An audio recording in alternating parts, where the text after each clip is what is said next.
The deal is a ceasefire, a negotiation. That's what we give.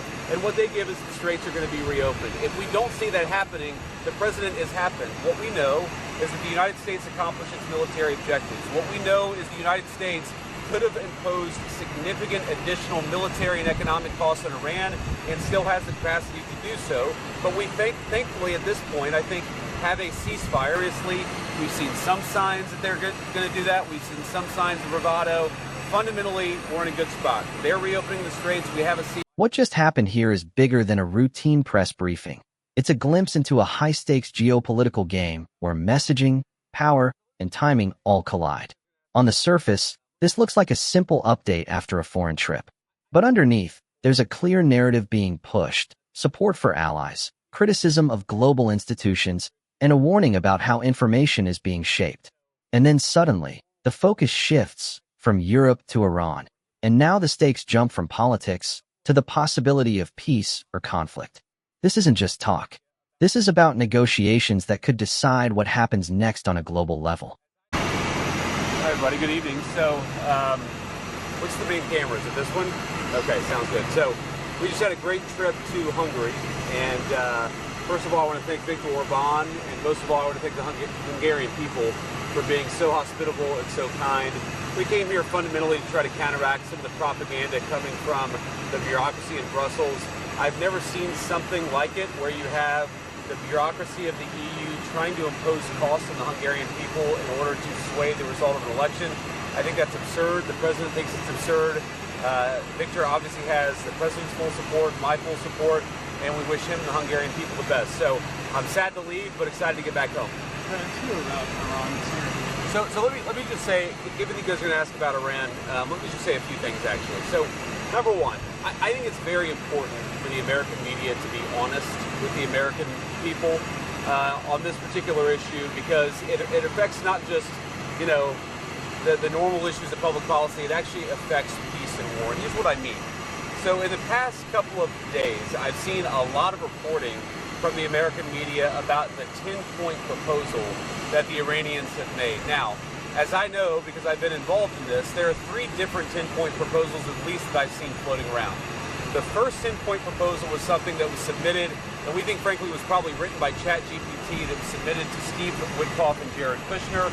That immediately went in the garbage and was rejected. There was a second 10-point proposal that was much more reasonable, that was based on some back and forth between us, between the Pakistanis and between the Iranians. That is the 10-point proposal that the president was referencing in his truth yesterday. And then frankly, I've seen a third 10-point proposal that's even more maximalist than the first 10-point proposal that's been floating around various social media channels. Now, here's what's interesting about all this, is that I've seen various organs, the New York Times, CNN, others, pick up and run the original 10-point proposal based on little more than a random Yahoo in Iran submitting it to public access television in the country of Iran, and then them saying that somehow represents the negotiating position of the government. It's the equivalent of somebody in, let's say, a Democratic councilman in Boise, Idaho, saying something crazy, the local public access TV picking up that crazy statement, and then the New York Times running that as the position of the President of the United States. It doesn't make an ounce of sense. What's happening on the ground in Iran is that you have clearly the position of the government, which is to negotiate with the United States of America. You have the position of the President of the United States, which is to send the negotiators to Pakistan and engage in this good faith negotiation. And then, yes, you have some crazy people at the fringes of the Iranian system who are leaking anonymously, either for propaganda purposes or because they're embarrassed or because they don't like what happened. And the final point, when I say they don't like what happened, what we know is that the United States accomplished its military objectives. What we know is the United States could have imposed significant additional military and economic costs on Iran and still has the capacity to do so. But we thankfully at this point, I think, have a ceasefire, thanks to the leadership of the President of the United States. We have the Iranians promising to open the Straits of Hormuz, and we have a negotiation that's... This is where things start to shift. Up until now, it sounded like a controlled situation, clear goals, progress being made, even optimism. But then the details start to get messy. Multiple proposals, conflicting reports, media narratives that don't match what's happening behind the scenes. And suddenly, the picture isn't so clean anymore. And here's the real tension. Both sides seem to be telling different versions of the same story. One side says progress is happening. The other signals disagreement and mistrust. Add in ongoing conflicts like Lebanon, and now the situation feels fragile. This is where many people start asking, is this actually moving toward a solution, or is it just temporarily holding together? Because when deals depend on interpretation, not just agreement, things can change very quickly. Supposed to start this weekend. That's the truth. I think it's a good first step. We're going to see if we can make more progress here in the days to come. So you're negotiating partners. Go ahead, yeah. Go. There seems to be a disagreement about whether Lebanon was included in this proposal. And the Speaker of the Parliament, who you're going to sit across from the table from in Islamabad, has just said that he thinks negotiations will be unreasonable while that war is ongoing. So would you ask Israel to hold off strikes to allow some to respond? Well, first of all, I know there's been some conversations between the Israelis and the leadership of our country today. I haven't been involved in that because I've been busy doing stuff in Hungary.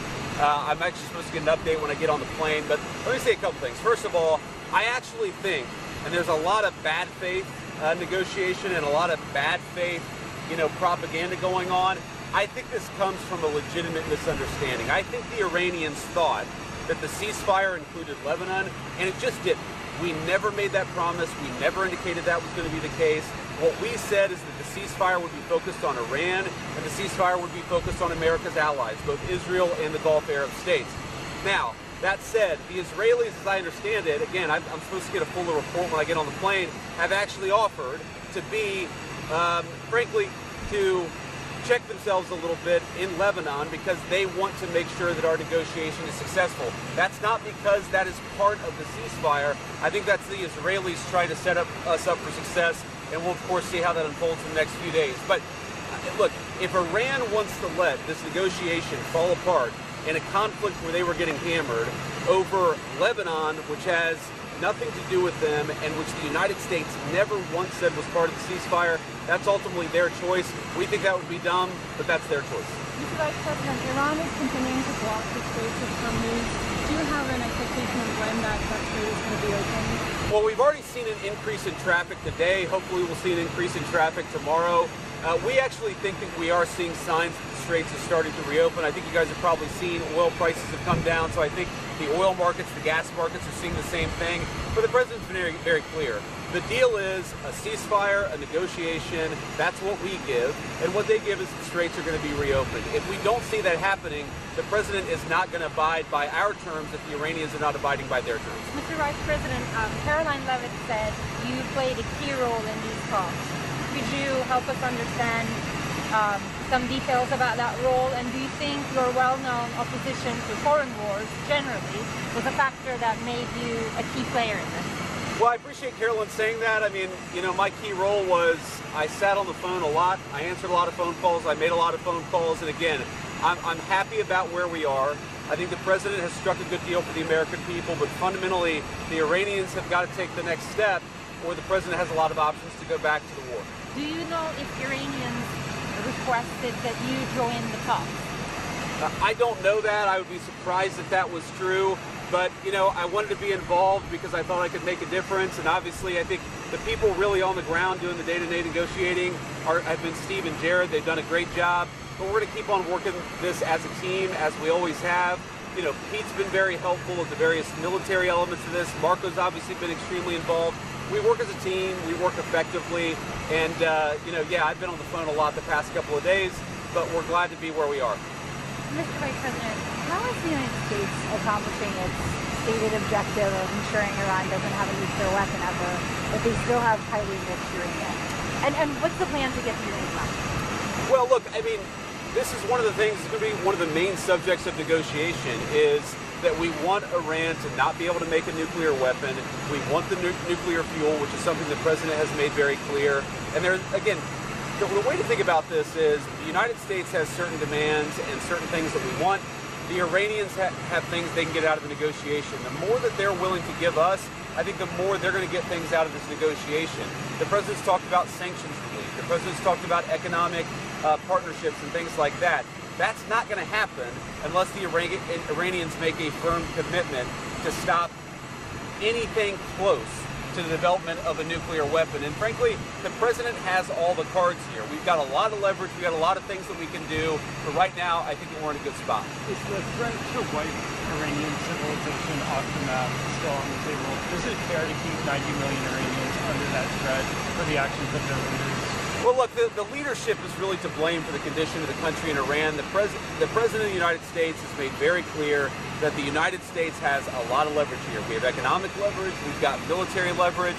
What he's trying to do is make sure the American people are safe and strike a deal that's good for the American people. I I encourage the Iranians to come to the table seriously. We've seen some signs that they're going to do that. We've seen some signs of bravado. Fundamentally, we're in a good spot. They're reopening the straits. We have a ceasefire. And frankly, if they break their end of the bargain, then they're going to see some serious consequences. Wiping them off the map is different than an economic leverage or military leverage. Why is that kind of language useful in this kind of scenario? Well, again, the President of the United States is saying that unless the Iranians do the right thing, he is going to have some serious consequences for the regime. We obviously don't want the people of Iran to suffer, but we have a lot of leverage the President of the United States could use, and it's why I think it's so important for the Iranians to be negotiators in good faith. Okay, X has been abuzz the last couple of days with the Free Press story saying that senior Pentagon officials in January, including Rich Colby, brought Cardinal Pierre into the Pentagon.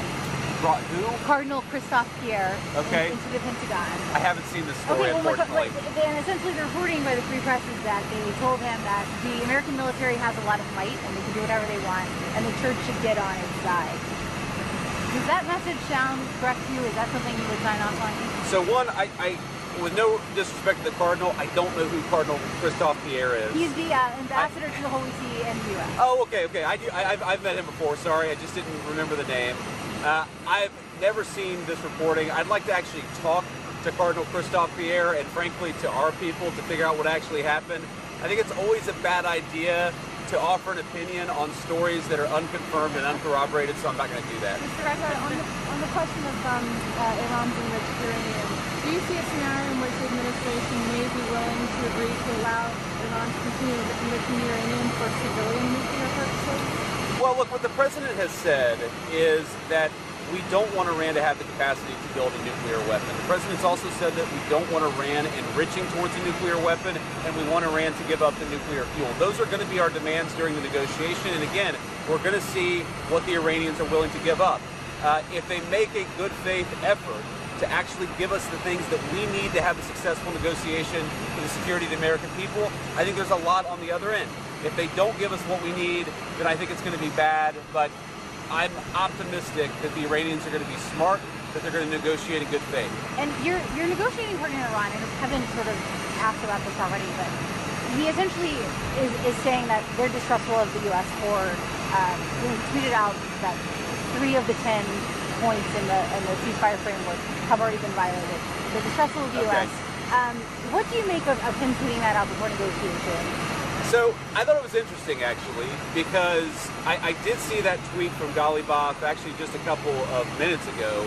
And let me say a few things. First of all, he said that there are a few points of disagreement before the negotiation. Well, that must mean that there's a lot of points of agreement because there's a 15-point plan floating around. There's a 10-point plan floating around. If he's frustrated about 3 issues, that actually means that there's a lot of agreement. That's point number 1.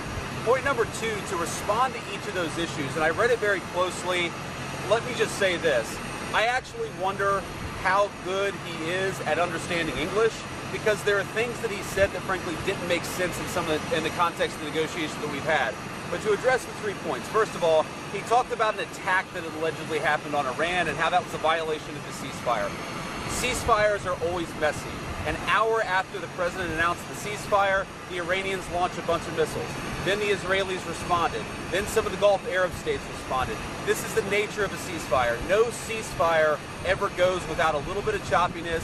What we have been very clear about is that we want to stop the bombing. We want our allies to stop the bombing, and we want the Iranians to do the same thing. We're seeing evidence that things are going in the right direction, but it's going to take a little time. The second thing Galibaf said, which again I found fascinating, is he said, we refuse to give up the right to enrichment. And I thought to myself, you know what? My wife has the right to skydive. but she doesn't jump out of an airplane because she and I have an agreement that she's not going to do that because I don't want my wife jumping out of an airplane. We don't really concern ourselves with what they claim they have the right to do. We concern ourselves with what they actually do, and I think the president's been very clear on the enrichment question. Our position on that has not changed. I think the third thing that he said was Lebanon. Okay, and again, I actually think that is a reasonable misunderstanding, but neither us nor the Israelis said that that was going to be part of the ceasefire. Again, we're working with people to try to get through some of these things, but it's really fundamentally, we're on the right track. We got a lot more to do. We got a lot more that the Iranians are going to have to accept as part of this negotiation, but I think we've got a strong hand and we're going to play it well. Do you have Thank any you all. concerns Have a safe trip back. that the talks won't happen? Just keep it clear.